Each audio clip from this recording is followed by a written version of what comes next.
দেখো কেমন রাগ হয়। এই যে বেগুনটাকে ছিঁড়ে খেয়েছে। যে আমার নতুন গাছের বেগুন, দেখো ডাল ভেঙেছে, গাছটাকেই তুলে দিয়েছে। ये ना बहुत गलत किया है আপনি। কেমন আছো সবাই? আশা করছি সকলেই ভালো আছো। ঘুম থেকে উঠে ব্রাশটা নিয়ে ছাদে এসেছি। ছাদের দরজাটা খুলে ওয়াশরুমে ঢুকেছি, মানে ছাদটাকে পরিষ্কার করে ধুয়ে তারপরে এই যে বেগুন গাছটাকে পুরো তুলেই দিয়েছিল, মানে তুলে ফেলেছিল। আমি পুঁতে দিলাম, আর যে বেগুনটা খেয়েছে। খেতে পারবে না কিন্তু তাও খালি খালি ছিঁড়ে ফেললো।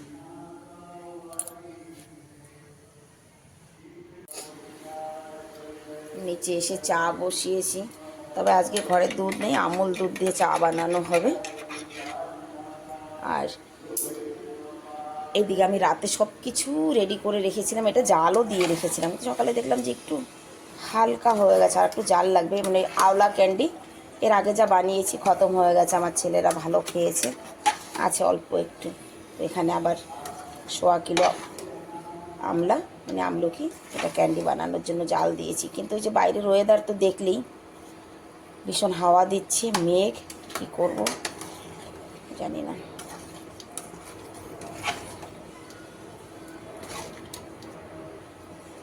দিয়ে তারপর আবার বান্দর এসেছে ছাদে, আর বেগুন গাছটাকে একদম তুলে ফেলেছে জানো তো। আমার ইন্ডাকশানে চা করতে করতে এমন হয়েছে, আমি এখন আর গ্যাসে পারি না যেন চা করতে। সব থেকে বড় কথা, লাল চা খেতেই পারি না, আমিই পারি না জানো তো। আমার দুধ চা না হলে, বহুবার ভেবেছি ছেড়ে দেব, কিন্তু না, ছাড়বো না। বাঁচার যে কয়দিন সে কদিন এমনিও বাঁচবো, খালি খালি ছেড়ে দিয়ে মনের মধ্যে আফসোস রেখে বেঁচে লাভ নেই। আর দেখো আমি আমলকির জুস বানিয়ে রেখেছি, মানে আমলকিটা যে সিদ্ধ করেছি না, সিদ্ধ করে আমলকিটা ভালো করে ধুয়ে একদম আড়র জল দিয়ে সিদ্ধ করেছি। তারপরে এই যে জলটাকে আমি ছেঁকে রেখে দিয়েছি, সকালে উঠেই আগে খেয়ে নিয়েছি 1 কাপ। किट्टी आंवला जूस पीना है तो पी लो बेटा।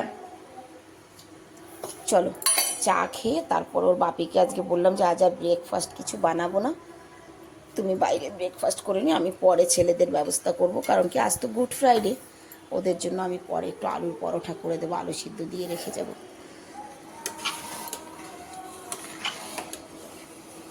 এটা বানাতে একটু সময় লাগবে, ছোট ছোট করে দিতে হয় তো। চা খেয়ে গিয়ে আগে এটা দিয়ে আসি, তবে মেঘে কি হবে জানি না। সময় তো কথা।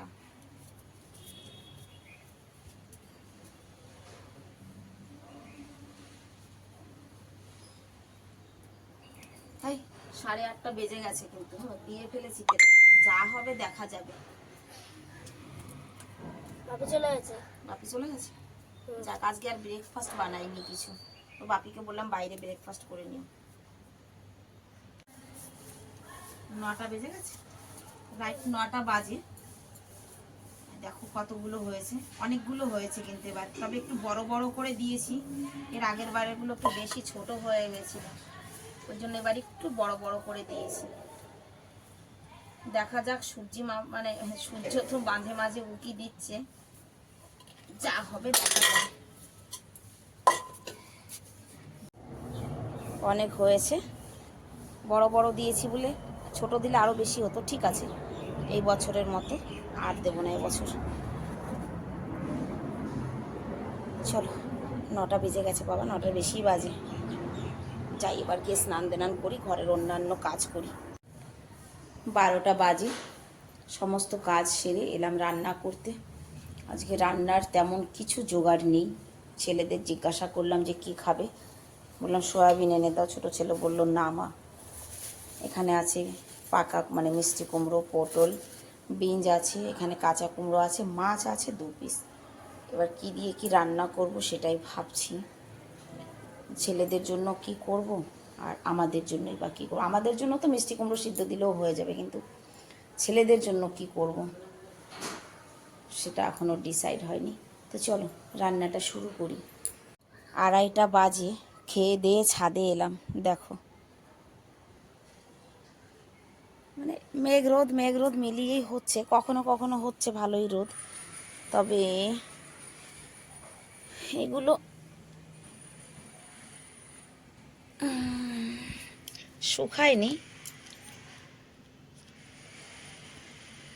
নরম রয়েছে।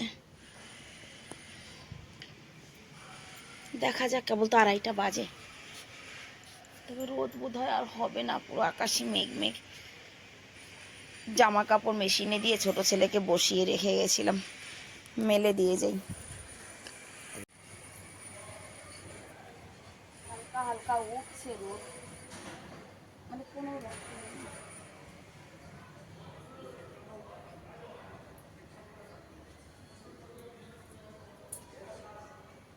জল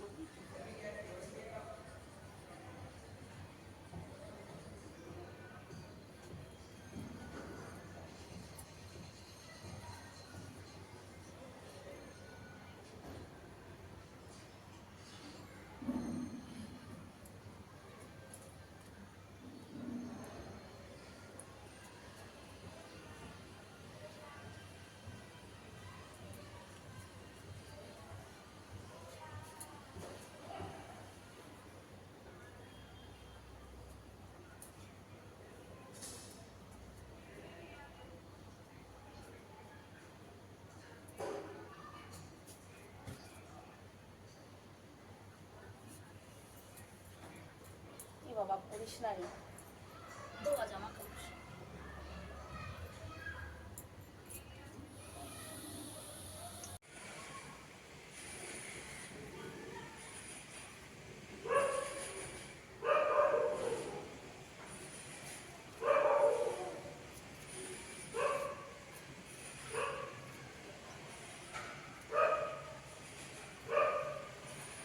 দুটো নতুন বীজ পুঁতলাম, দুটো না 4টে বীজ পুঁতেছি। 3:22 ছাদের থেকে নিচে এলাম। আমার বড় ছেলে ভাত খায়নি, অ্যাকচুয়ালি আজকে ডাল রান্না হয়নি, যে ছোট ছেলে কিন্তু আলু সিদ্ধ দিয়ে দিব্যি ভাত খেয়ে নিয়েছে, বড় ছেলে খায়নি।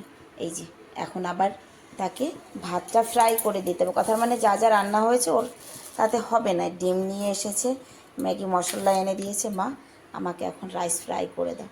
এখন আবার বড় ছেলের জন্য এই যে আলু পেঁয়াজ ডিম দিয়ে রাইসটা ফ্রাই করে দেবো। না হয়ে গেছে, আর এদিকে আমি হাতে হাত আটাটাও মেখে নিয়েছি, রুটিও করে নেব, রুটি করে চা বসিয়ে দেব, কারণ 3:45 বেজে গেছে এই করতে করতে। আজকালকার ছেলেমেয়েরা খাওয়া দাওয়া নিয়ে এত পরেশান করে বাবা।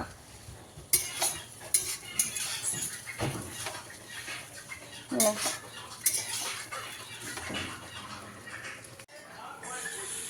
খাবিগুলো নিয়ে প্লেট নিয়ে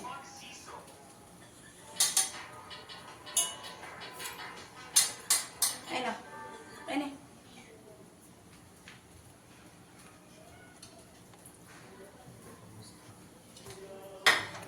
কাটু হ্যাঁ নে হ্যাঁ। আজকে 4:30টার মধ্যে চা খাওয়া, চায়ের বাসন ধোয়া, কথার মানে বিকালবেলার সমস্ত কাজ আমার কমপ্লিট হয়ে গেছে। আজকে যাব बोलो थोड़ा सा खाद के लिए जाएंगे अभी। হ্যাঁ একটু পরে যাব, হ্যাঁ একটু গোবরের সারের খোঁজে যাব, দেখি কোথাও পাওয়া যায় নাকি। আমি আগে যেখান থেকে আনতাম সেখানে এখন আর পাওয়া যায় না, কিন্তু আমার একটু গোবরের সার বিশেষ প্রয়োজন। যাই হোক, ওর বাপির টিফিনও প্যাক করে দিয়েছি, উনি এক্ষুনি চলে যাবে, তারপরে আমি আর ছেলে বেরোবো।